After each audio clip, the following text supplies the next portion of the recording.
Welcome to Fashion for Good's Meet the Innovators event, and thank you everyone so much for joining us today. I'm Jyoti. I work with the innovations team. I focus on Asia Innovation Program at Fashion for Good, and in this edition of Meet the Innovators, we're going to explore alternate leather materials.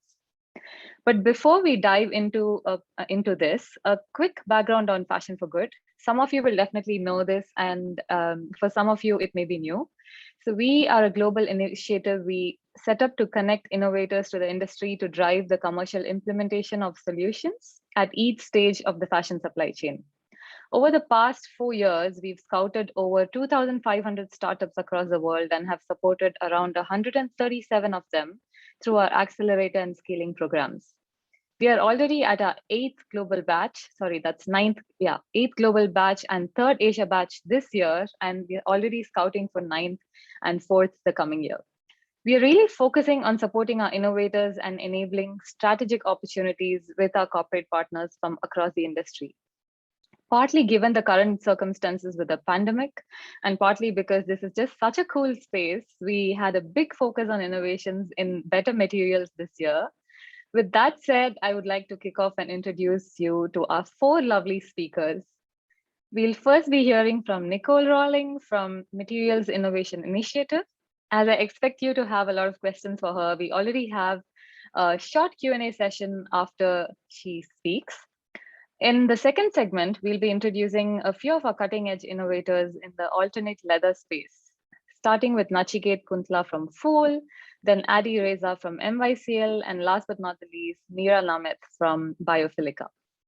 We'll end the session with a discussion and a Q&A round. So if any questions come up during any of the pitches, feel free to drop them in the Q&A box, and then we'll get to them after. So let me start by introducing Nicole quickly. Nicole is the co-founder and CEO of the Material Innovation Initiative. It's a nonprofit accelerating the development of sustainable next-gen materials for fashion, for automotive, homemade industries. Nicole works with key audiences, including companies, entrepreneurs, scientists, investors, and government officials to promote the development of sustainable and animal-free materials. Materials Innovation Initiative has played a significant role in fast-tracking and accelerating the development of next-gen materials that are high performance, animal-free, and more sustainable for various industries. And now I will give the floor to Nicole to take over. And thank you, Nicole. Thank you so much. I'm really thrilled to be here. Part of our specialty is what we call next-gen leathers. And so this is going to be a very exciting panel. I am going to share my screen as I have a presentation. Here we go. Okay, can you see that okay? Okay, great. Yes. All right, well, hello everybody. Actually, that was a great introduction, so thank you so much. I will actually just jump right into it. Part of our job is to support innovators like the ones you're going to hear today. We're really excited about Fool, MyCell, and Biophilica's materials, and it's innovators like them who are really going to change the industry. So a little bit about us. We are a nonprofit that accelerates the development of high performance, animal-free, and more sustainable materials. We do that by working with brands, scientists, startups, and investors and retailers, the entire system, to ensure that we can bring these materials to market. And I'm sure, like most people here, we envision a world where materials we interact with every day are produced in a way that animals, the planet, and the future generations can thrive. So I'm sure most people know this. This is a challenge for the fashion industry. We urgently need sustainable, high performance, and ethical alternatives to animal-based materials. When we started MII, we were thinking about where we could have the largest impact. And we started to do research and found that actually with the fashion industry, considering everything that they do, the largest impact comes from their choice of raw materials.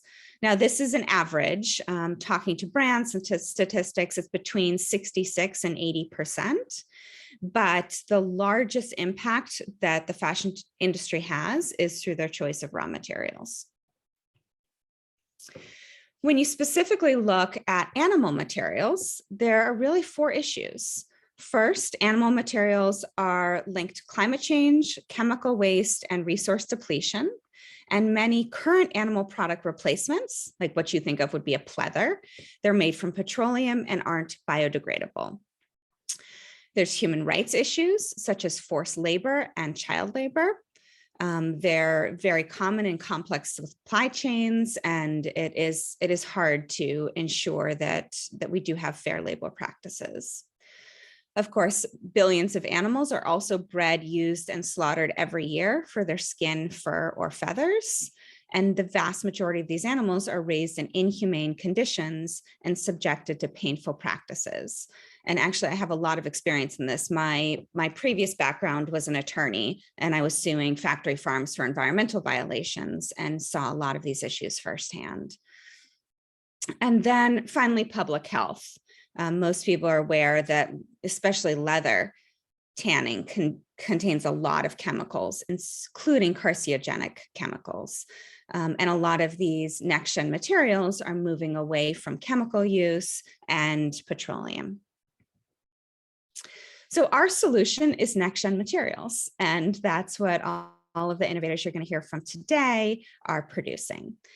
We define next-gen materials as a high-performance, animal-free alternative to leather, silk, wool, down, or exotic skins that helps move the material economy beyond animal-based and petroleum-derived incumbents. So here's a way to think about the industry. There's really 3 different types of materials: the animal-based or incumbents, the synthetic, or what some people call current gen. Think of that as the petroleum-based, the pleathers, and then next gen, which is new materials that are being developed by scientists. And they really are going to solve a lot of the industry's problems. And a lot of these materials are not on the market yet. There are a handful, but there's significant development, and we're going to see a lot more coming in the next few years. The advantage of these materials is they really do have significant environmental benefits. Now, this is an average. Obviously, every company is going to be a little bit different, but as you can see here, there is the potential for significant reduction in environmental impact. From a next-gen leather compared to an animal-based leather, 62% less fossil fuels, 82% water use, 83% less greenhouse gas emissions, about 99% less chemicals. Now, even if we have these innovations, what does that mean? What does the Material Innovation Initiative do to affect the industry? This is our theory of change, that if there are more sustainable, high-performance materials on the market that are affordable and accessible, and by accessible means you can actually buy them, they're where you normally shop, that consumers will adopt them. And this is actually a theory of change that worked very well in my background, which was the food industry.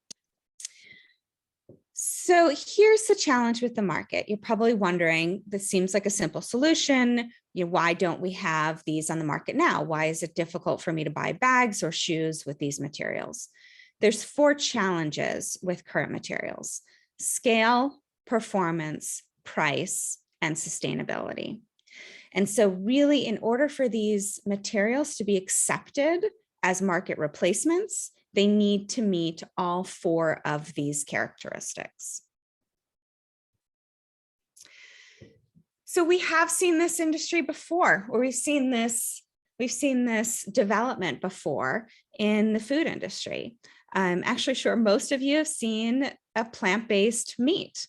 In the United States, we've got things like Beyond Burgers, Impossible Burgers. There's a lot of other products in Europe, and I saw somebody from India on the chat. Good is actually a company that we worked with in India. I think it's really exciting to see how quickly the plant-based meat industry has grown in the last 5 years. And we're doing the same with materials. And the way this works is using the power of the markets. So here is a feedback loop with what happens in market development. So the more investment and talent in the industry, the more companies, the more competition. The more competition there is, the lower the costs and the proved quality, because they're going to be, encouraging each other to continuously improve. Once you have lower costs and improved quality, you will get increased sales. Once you have increased sales, you're going to have more market size. And then the bigger the market, the more people know about these opportunities, the more you're going to get investment and more talent into the space. And then that continues going around the circle. So here's one example of what happened in the food industry. So in 2017, which is actually when I started in the food industry, the cost of the Impossible Burger was $20. It was only available in upscale New York restaurants. And it was really out of the price range of the vast majority of consumers. And it really was not accessible. It was in a small market in an upscale restaurant. Within 2 years, it was in White Castle across the United States and $2 a burger. That was possible because of the work that a lot of the people at my organization, the Material Innovation Initiative, did in the food industry. It was everything that we're going to talk about, creating that interest, creating that competition, getting more investment and R&D in the space. And all of that will lead to that scale and lower cost. So we have proved that this theory of change, and we're ready to do it again. So actually, I'm just going to skip over myself. I think I've explained a little bit about myself already, but this is my co-founder, and she has a really great story that shows how this type of work can have such a positive effect. So she started a company called Good Dot. It's a plant-based meat company in India. She used the services of the nonprofit that I worked at, that's very similar to what we're doing now. Within 18 months from creating her idea, she was at market with over $1 million in sales. Her product was across all of India. She'd built a facility. She had a staff. All of it happened very quickly because of the connections we helped her do in starting her company. It was giving her the idea, what was the white space in India for a new company. We connected her to scientists. We connected her to people who helped build her facility. We connected her to investors. We helped her understand the equipment she needed. And that made the process of developing the product much quicker. We did it in the food industry. We can do it in fashion as well. So a little more about specifically what we do in the fashion industry. So we consider ourselves the center of the ecosystem. We work with all necessary players to get these products to market. So I'm going to start with scientists. We really do need more R&D to improve the quality and aesthetic of the material, as well as increase the scale. We identify white spaces. I'll talk about a white space report we put out about earlier this month. And then we encourage more R&D and then more entrepreneurs to get into the industry. We need more entrepreneurs to understand the value of this industry, the potential for significant social impact, as well as significant financial impact. The innovators is what we call the material companies and the other companies who are working in this space. Remember, material development isn't just the end material. There are things like coatings and binding agents that go into those end materials. And we really need an ecosystem of a variety of different companies helping to create these end products. Obviously, we need brands to understand the value in these materials and bringing them to market through their products, and then investors to put the money into all of this and make it happen. Here's just a little bit of our work. All of these reports are available on our website, which is materialinnovation.org. And this is the type of work we do, is understanding consumer perceptions, conducting research there. Our second report, What Makes Silk Silk, is understanding what really does make silk silk. Why do designers like silk? What are the different types of silk? And then how do you replicate that using scientific techniques? We have a number of other reports coming out next year with the other materials. The white space analysis, so where do we think there needs to be more R&D and investment in the space? And then our state of the industry report, going over the companies and investments in the industry. So a few exciting statistics, which I think will help everyone understand why the work of Full, Micelle, and Biophilica are really important, is in the US, in our research we conducted this year, 94% of consumers are interested in purchasing next-gen materials. And 47% of those said they're willing to pay more for next-gen materials. In China, it was actually even higher. So 99% of Chinese consumers are open to purchasing next-gen materials, and actually the same amount, 47% said they're willing to pay more for these next-gen materials. Both of those studies are on our website. This is part of our State of the Industry report. So this highlights the number of companies that are in this space. You can see a total of 74 that are public. There are some that are in stealth mode and don't want to be mentioned, but there's 74 public and 49 in leather. There's been 1.29 billion invested in this industry so far. And in 2020, there was 504 million. So there is significant increase in money coming into this space. You can see a lot more of the background for this information in our State of the Industry report. Now, not all materials are the same. There are different components and scientific techniques that go into making these materials. In the interest of time, I will skip through these, but we have explanations for all of these on our website. And you can see the number of companies that are in this space. So all of these here are ones that are plant-derived. You can see Biophilica right there. All of these have a base of plant sources. And then here's everyone else. So there's mycelium, cultivated animal cells, micro-derived, and blends. Now, we've worked with a number of investors and incubators to try and come up with an expectation of growth in the industry.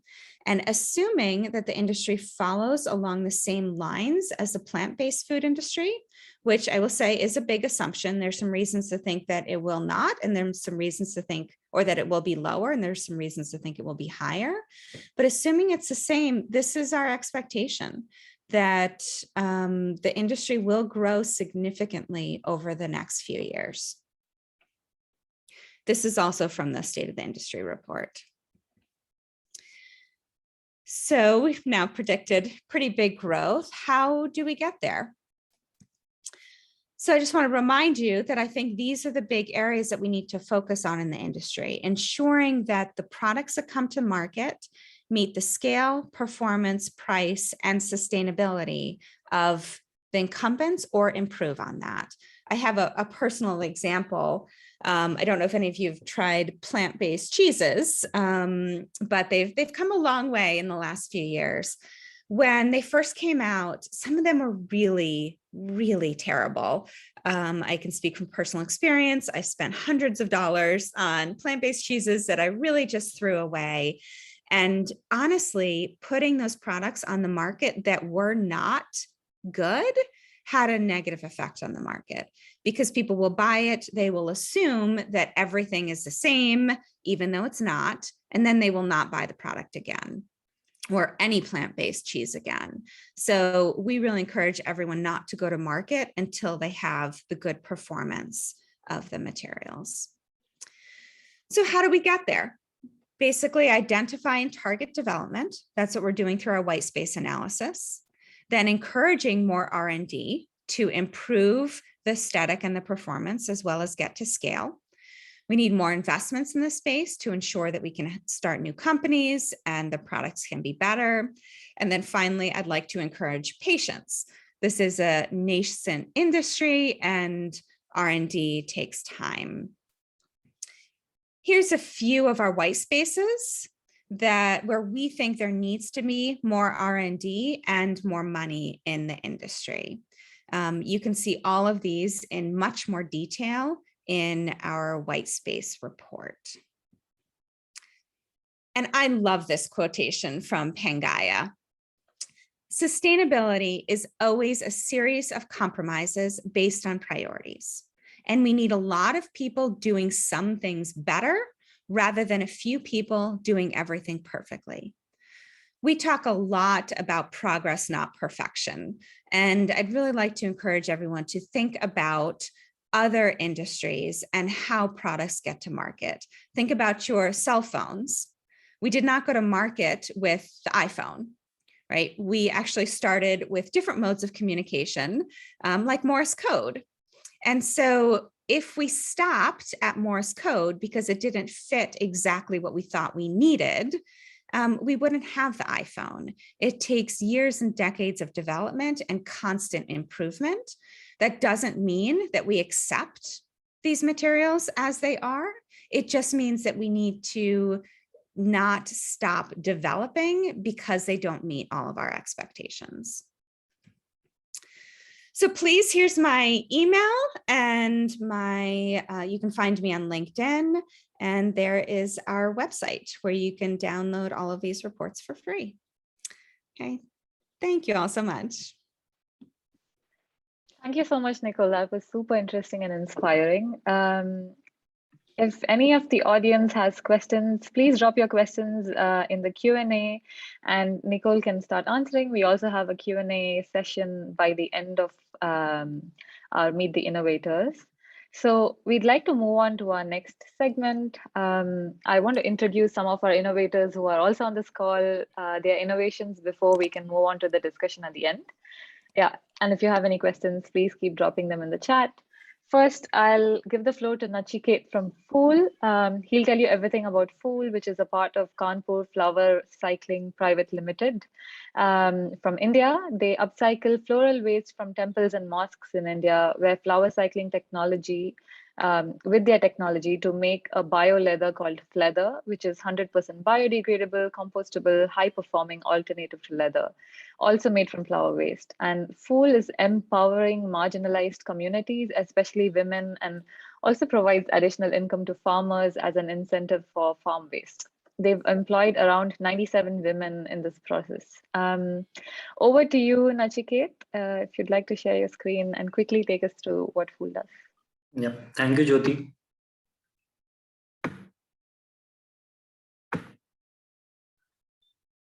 Is it visible? Yes. Okay. So hello everyone, this is Nachiket. I head the Research and Development Division at Kanpur Flower Cycling, also known as Fool. We are trying to change the way things are made, and one such example is Fleather, an animal-free alternative to leather that's made from temple waste, or you can say the floral waste. So here in India, billions of Hindus go to temples every year, and as a symbol of devotion, it is a practice to offer flowers to the gods. But no one really bothers about the aftermath. Where do the flowers go? As a tradition to maintain the sanctity of these flowers, they are offered into the water bodies or rivers, but they are actually they create a havoc by creating pollution on multiple fronts, by rotting there, by letting the pesticides on these flowers getting merged into the water bodies, etc. So when we looked into the statistics, the stats were hazardous, and we decided to do something about it. So we started with collecting these flowers in our town, Kanpur, from all the temples. There are approximately 80 temples here, and the collection amounts to around 5 tons daily. And we started with making incense sticks and cones from these flowers, and also put them on a website fool.co with the brand name of Fool. It is Hindi for flowers, Hindi word for flowers. These are hand rolled incense sticks and charcoal free. And it's been 3 years that we are having a good sale of these incense sticks. It was a serendipity that one day we observed a white fibrous layer kind of growing on a unused flower pile, and we were intrigued as to what it was. So we tried to dive deeper into it, and we understood that some microorganism was growing on these flowers, trying to seek nutrition. And by being fascinated by the velvety, soft touch feel of the layer, we were curious if we can mimic this particular phenomena into labs.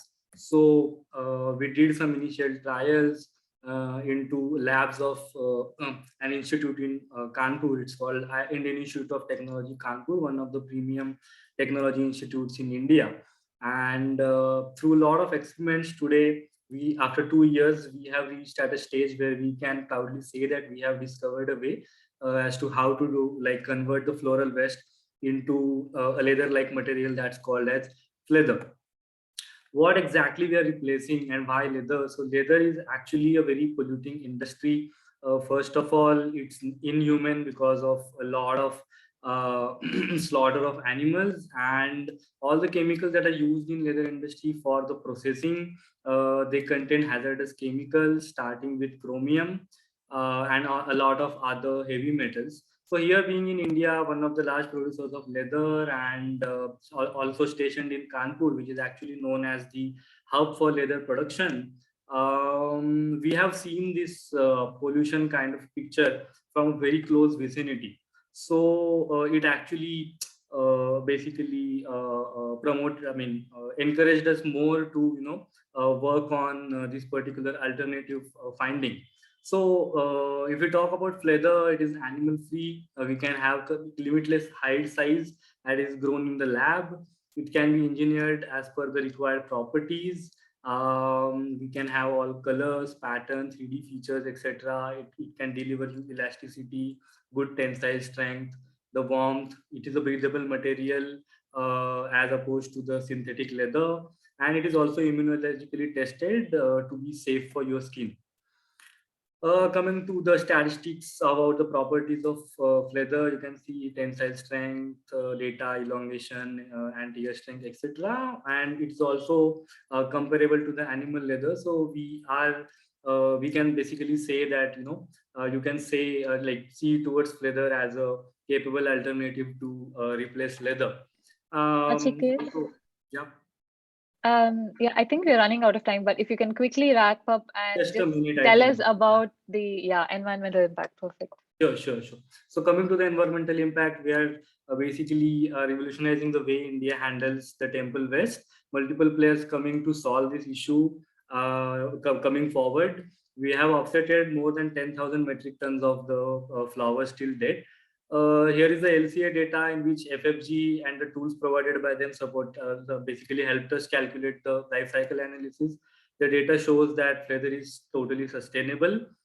Here is one point that Jyoti also mentioned, that we are trying to resolve the social issue where we are trying to employ women from marginalized section, basically who used to earlier used as manual scavengers, and there used to be followed untouchability towards these communities. So currently we employ more than 97 women from these communities, 19 manual scavenger children starting going to the schools, which was a distant team earlier. Currently, we are operational in 2 cities of India. Um, And yeah, so we have shifted to our own manufacturing facility recently. So we are looking forward to scale. Here is to our team, and here is to few of our proud moments. Thank you. Such a great initiative, Nachiket, and I wish I could give you so much more time to speak about this because The more we hear, the more we get inspired. But thank you so much. I'd like to move on to Adi Reza from MYCL. They are from Indonesia. They are a biotech startup collaborating with global fashion brands, and they are also replacing animal leather with low impact leather from mycelium that is made out of agricultural waste. They empower local communities by promoting gender equality with around 200 farmers in their value chain, 50% of whom are female. Over to you, Adi. Yeah, thanks, Judy. So in 2012, we started selling a gourmet mushroom in small village in Indonesia. I was an architect and my co-founder is a biotech engineer. I wondered whether was a possibility to use mushroom technology to become a brick. And we did it by having collaboration with ETH and Karlsruhe Institute. In 2017, we successfully create building structure, replacing concrete and steel using mycelium composite. And somehow with this tech, we can also harvest paper-like material. So in 2018, my friend came to us, can we use it as a sneaker? Not really sure at that time, but we did it again. We turned the paper-like materials into the mycelium leather. So from my humble gourmet mushroom beginning in a small village, now we want to bring this innovation to the one of the most polluting industry in the world, fashion. We call it mycelium leather. We use mushroom mycelium that is grown from renewable sources, such as agricultural waste fiber. And then at the time, we want to make sure that the product is working, but we only have very limited resources. So what we did was having collaboration with small, medium brands. And we did a Kickstarter campaign. It was a success, and we successfully delivered all of the order during the pandemic. Some of the product now continue to be produced and available in the market. 2 months ago was a historical moment for us because we participated at Paris Fashion Week in a collaboration with LVMH prize-winning designer called Doblet from Japan. They successfully create 8 articles, including this sustainable, rebellious punk leather jacket made from our materials. And then after the runway, they like it, the audience love it, and they want to bring it to the wider audience. And they came back to us with follow-up order for next year. Not only that, we also have pilot program with 6 global brands from various sectors, from activewear, sneaker, and even furniture. So together with Fashion for Good, they're helping us to orchestrate this consortium. We're glad being part of the Fashion for Good South Asia program because we can accelerate the innovation with industry leaders. And then during this program, we can also, we have a chance to compare the animal leather tannery using life cycle assessment. And we see that this material can reduce 17% of energy consumption, 68% of global warming potential, and 70% of water consumption. During this hard time, we're also very grateful. We're still receiving orders and keeps our workers and farmers partner occupied. Because since 2015, we're empowering local community, promoting gender equality in our value chain. We're partnering with more than 200 farmers with the multiplier effect, which 600 people, including farmers' family member. 50% of them are female. So the last slide, I found a ridiculous statement that mushroom can save the world by Paul Stamets in his book called Mycelium Branding. And recently has a Netflix documentary movie called Fantastic Fungi. I know it's ridiculous, but I hope today you saw the different ways in which from going from gourmet mushroom to bricks, to shoes, to jackets, the way in which we can look mushroom can save environment and empowering local communities. And now I understand what he meant when he said that mushroom can save the world. I'm Adi, CEO and co-founder of MYCL. Thank you. Looking forward to having this session. Thank you so much, Adi. Mycelium is indeed going to save the world. And well in time, thank you so much. I will pass on to Meera Namit. So our third innovator for today from Biophilica, she's going to tell you everything about Biophilica and how they're transforming garden and park waste into tree kind, which is a leather alternative that is also compostable, plastic-free, estimated carbon neutral, and recyclable into new tree kind material. So tree kind can be recycled or turned into compost. It uses less than 1% of water in leather production. It's non-toxic and it contains zero plastic. Over to you, Meera. Thank you so much. See how this sharing works. Let's see.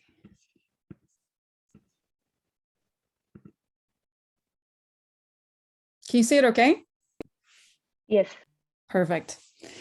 So we are Biophilica, and we work with green waste to turn it into our leather alternative that we call tree kind. And can you see this okay? I feel like there are things in the way here. Yeah, we can see it fine. Okay, great. Great. So what is green waste? For us, we use things like leaves, stems, twigs, bark from a multitude of different areas, including parks, gardens, agriculture, and forestry sources. So the great thing is that we can use so many different kind of raw materials to make tree kind. And as mentioned, there's absolutely zero plastic or PU or toxins in our material. There are lots of examples of chemical companies that have caused environmental disasters, really, and that was also what motivated us to start Biophilica. It is because there's no plastic polymers in the material. It's a fully circular, compostable, and recyclable material. We have recycled it and tested the recycled material with excellent results. And it is estimated carbon neutral. We have early indications, both from BLC Leather and our LCA analysts, and our full report is due later in November. It's very low resource, and obviously this is an incredibly abundant feedstock. There's 6 million tons of green waste in the UK. There's 880 tons globally, and there's also 5.5 billion tons of agricultural waste in the world. And to show you a little bit what it looks like, we're obviously, as mentioned before, very focused on the aesthetics of the material. We will, inevitably always work with a lot of different designers. And so the aesthetics and the feel of it is really, really important. And we have very strong ISO testing results. We also have some good projections on the cost when it's fully scaled. And it is a pending material that, as mentioned, is species independent. So I'm actually going to a farm next week to see if we can get some good collaboration happening with them as well. And we're also collaborating with several London parks as well to get feedstock. So as you can see here also, we have different manufacturing techniques that we've tested tree kind with, including compression molding, laser cutting and etching, obviously stitching. This is a little bit of sort of some snapshots of the material, what it looks like, and also what it looks like. Is this changing for you guys? Okay. Also what it looks like as a product. So this was a collaboration with a really exciting London brand called Bin London. They only use waste to create their bags and accessories. So obviously it was a perfect fit. And we have tested tree kind against leather goods. So we test it as a leather, and we've tested it obviously against a number of different ISO standards with excellent results. We've also done a full chemical analysis of our material. See if it's changing here. It's in between two It slides. looks a little frozen. Let's see. There we go. Yes. So yeah, we've tested it to show that we don't use any synthetic pigments. There's obviously no formaldehyde, which can be present in the leather processing. No VOCs, phthalates, and very low amounts of heavy metals, which is natural in plants. This will most likely be our first product launch together with ID Watches Genève. And we're looking to make the material for their watch straps, which is super exciting. They're again very committed to sustainability. And just to mention, so far, what we're really proud to say that we've accomplished. We have both received, lots of different grants. We've been working with Innovate UK previously, and we have 2 new upcoming grants with them, and also one with London, and also 2 Dutch grants. In addition to the private funding that we received in our pre-seed round, we're now in conversations for our seed round. And we have built out a stellar team of scientists, and also worked with a market leader here in the UK, BLC Leather, part of Eurofins. We obviously are very proud to say that we're part of the Fashion for Good Accelerator that's also helping us with our pilot. Working with brands, part of the network, to produce in total 500 square meters of our material. And we've also been really fortunate to have been featured in various publications and to have been shortlisted finalists and winners in several exciting awards. So hopefully the future is very bright for this whole industry. We think it's a super exciting time where nature, science, and design can really come together to outperform some of the materials that we've seen in the past and take into sustainability as part of the equation as well. So thank you so much. Thank you so much, Mira. This is indeed amazing that you're actually using garden waste and creating an amazing material that's a reality. It's going into the market now. So we are open to questions now. We open the floor to questions. So all our audience, if you have any, please drop them in the Q&A. I'll take one that is in the chat. The question is, what pigments are used to achieve these different colors? And that's for tree kind by Biofilica, but also for Milia and Fleather products. If any of you would like to answer. Yeah, I can start. So we're working with several different kinds of pigments. So one that we're super excited about is actually part of our Fashion for Good cohort. And it's an algae pigment that is kind of amazing. It makes a really intense black, beautiful color. We're also obviously very interested in plant pigments in general. So there's a lot of knowledge and a lot of tradition in those traditional plant pigments. And we have gotten really great results with them as well. We've also looked at mineral pigments. So we're talking non-toxic, skin safe mineral pigments that are also very interesting because of their intensity and color stability as well. Thanks, Mira. Yeah, Adi, you wanted to? Yes. So for the Milia itself, we also use the natural dye pigment. We extract it by ourselves and within our factory. We harvest the plantation nearby our facility. Of course, with having this, it's having a very limitation in terms of the color options. But we are still exploring many possibilities to use natural dye or even any low impact options, dyeing options to be implemented in this material. Thanks, Adi. I think I'll move on to next question, and this is for, I can ask Nachiket this. How do you ensure ethical practices when growing the scale of these companies? Or It's a maybe really the great. question is, Yeah, right. let's go with someone who hasn't answered. No, please go on. Pardon me, I couldn't get the question. Can you repeat? How do you ensure ethical practices when you're growing to scale? The production itself is based on the complete ethical practices, right? Yeah, so you're saying that you're already a social impact and you're Yeah.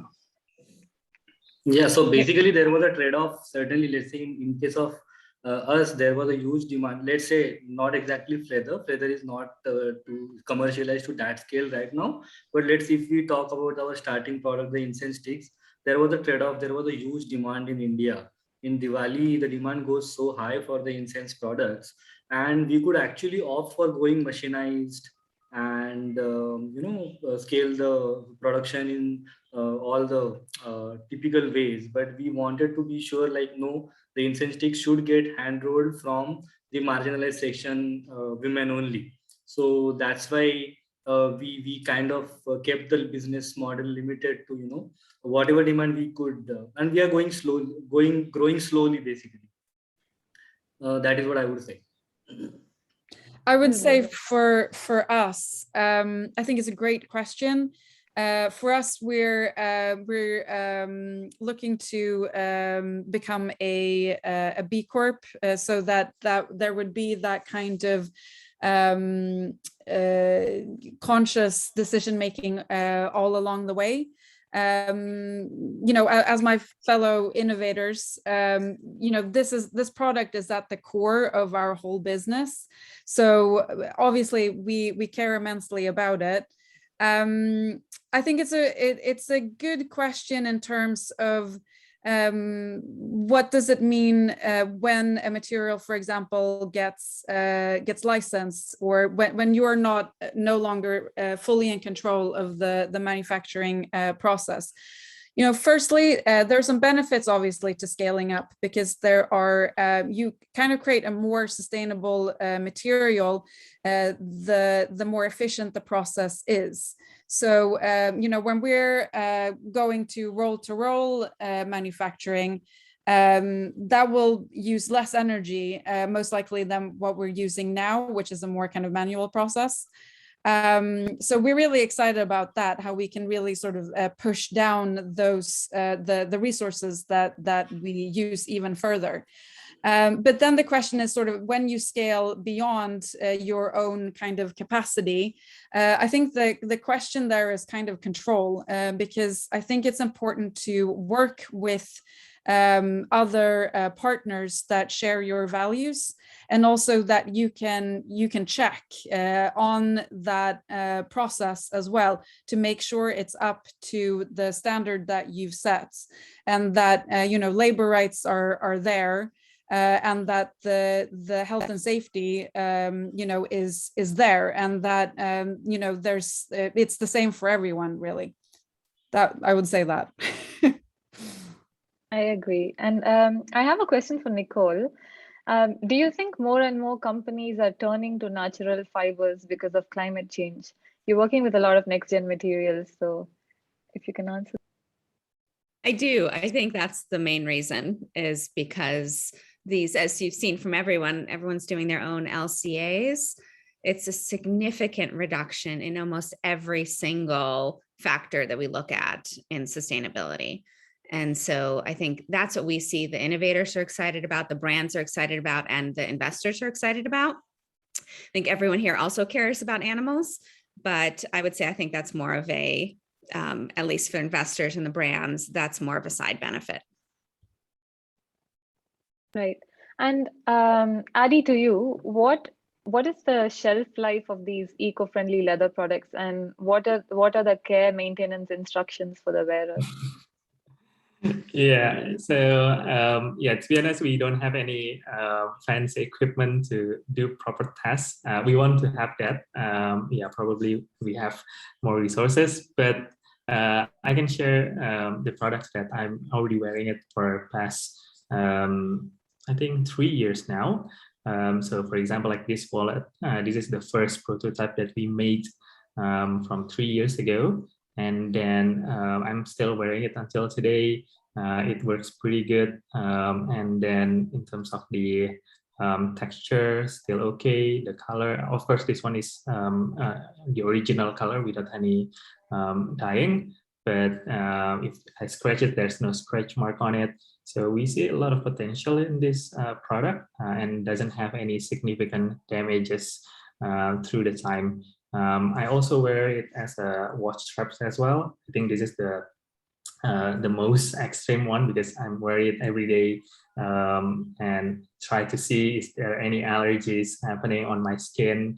But apparently it turns that these materials looks okay. I think the reason is because these materials doesn't apply any harmful chemical on the process, which usually occurring allergies to human. So we see a lot of potentials, and hopefully we can bring. Yeah, I can wait to share this experience to the other audience here. How can these materials can potentially replacing existing conventional leather? Great. Thank you for showing a live example. You're actually wearing your own materials. That's great. Mira, there's a question for you. How does the recycling process of the tree kind material work? So we break it down and then we put it back into our process. And so because it is patent pending, I unfortunately can't go into it. I really want to, but I can't tell you all the steps. But basically we break it down and then we put it back into the process and treat it the same way that we do the sort of, the virgin waste material. So then it comes out in sheets again, and we have tested those as we do with all our material. So tensile testing, elongation, tear tests. And they came out with excellent properties as well. So having the same strength. Great. That's good to know. And Nachiket, if you can answer this question, what is the price difference of the presented alternatives to leather? I think yesterday itself, for some purpose, I was reflecting on the production cost. It was actually coming out to be lesser than what normally, because all the chemicals that are used to process leather, there are n number of processes in the tanning things as goes, and I think all my fellow researchers will agree that in the natural materials there is no need of such heavy processing and stuff. So a lot of reagents are being cut down there and something like that. So uh, I think the production cost is going to be down only. And as Nicole was saying in her presentation, that the early adopters were ready to actually buy the products at even higher cost. So it is, I mean, I'm talking here in terms of the profitability towards these products or such new startups, like all the organic or all these natural sustainable products we can place at a higher market price and everything. Adopters will be ready to accept it, so production cost will be low. The actual market rate we can place a bit higher at the same range where the current leather prices lie. And with that profitability thing, I think it will be easy to grow and scale. So it's interesting to know that we are not far off from the real leather, and it'll be easier to replace. One last question, and I think Nicole's already answering, but I think it'll be great for the entire audience to know. What are the most important reasons for and against the expected rise of market size for sustainable fashion industry compared to the plant-based meat industry, which you mentioned? Yeah, so I was typing it, so now I'll just say it. Thanks, this is easier. I think the reasons why we are more excited about the plant-based, it's a long answer. I don't know if I'll have time to go into all of it, but the reasons why we're most excited about next-gen materials over food is because if you see our consumer research, like I showed before, consumers really want these materials. They understand the negative impact that a lot of the leathers and other materials have on the market, not only animals, but the environment. And so they want this. That's not as true in the food industry. I also think all of us have some sort of non-animal based material, right? Whether it's your chair, your, something at home, we're used to it. I've talked to people who say they don't eat vegan food. Like, you do eat vegan food. You're not a carnivore. You have vegetables, you have bread, like all of that is vegan. People just don't see it that way. And so people are much more open to having these type of food, these type of materials because they're used to it where they aren't in food. And then I will also say you're not eating these materials, right? You're putting them on your body, you're putting them in your cars, on your shoes. We like technology in those areas. We want technology in those areas. People are more worried about consuming technology. And so I think that's also a positive for this industry over the food industry. Thank you so much. And that is a perfect wrap to our session today. I hope it was insightful, and I hope all of you gained something out of this Meet the Innovators event. And thank you so much again, Nicole, Meera, Nachiket, and Adi for being the speakers in this event and for really imparting your knowledge with all of us. I wish you all a good day and a good evening. And any questions that went unanswered, you can always email us. We're happy to reply to any of your pending questions. Thank you so much. Have a nice day. Bye.